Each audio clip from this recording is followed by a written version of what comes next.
Ikaw kanina ka pa, salita ka ng salita eh. Tara, sa presinto ka magpaliwanag.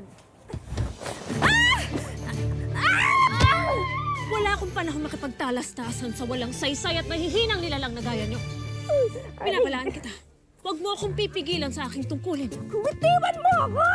Ikaw! Kung hindi ko lamang hinahanap ang aking hadiah, malamang ay naipadala na kita sa balaak ngayon. Sana, Krishna. Kung gano'n ay nais kong humingi ng tulong upang mahanap at makausap ang aking pamangkin.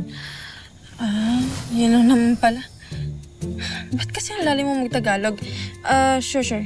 Anong number niya? Mahal na sangre. Bawat tao kasi na may-ari ng cellphone ay may kanya-kanyang number o di kay numero. Hindi ko pa rin naunawaan. Paumanhin, ngunit maaari mo bang sabihin na lamang sa akin ang kanyang numero? Bakit ako? Ikaw ngayon naghahanap, di ba? Dapat ikaw yung nakakaalam ng number niya. Sinong sangre ang kanyang winiwika? At saan ko siya matatagpuan? Ay nako, miss. Inulit mo lang yung tanong ng masman eh. Parang silang plakat. Ay, pa-Juliet naman si ate. Ako pa ay hindi pinagtatawanan. Oy, miss, kalma lang.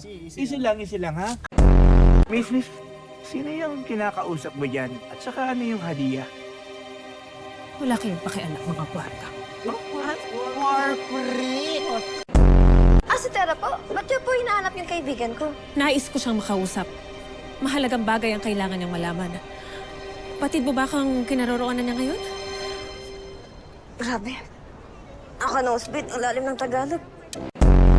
Ako nga po pala si Dina. Dina Bonevilla Roman. Tina, Villa Roman. Napakahaba naman ang iyong pangalan. Ako naman si Hara Perena, ang Ashti ni Tera. Ashtray? Hinahanap daw ako ng Perena. Kagaya niyan.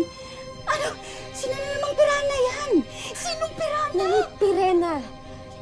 Pirena, nanay.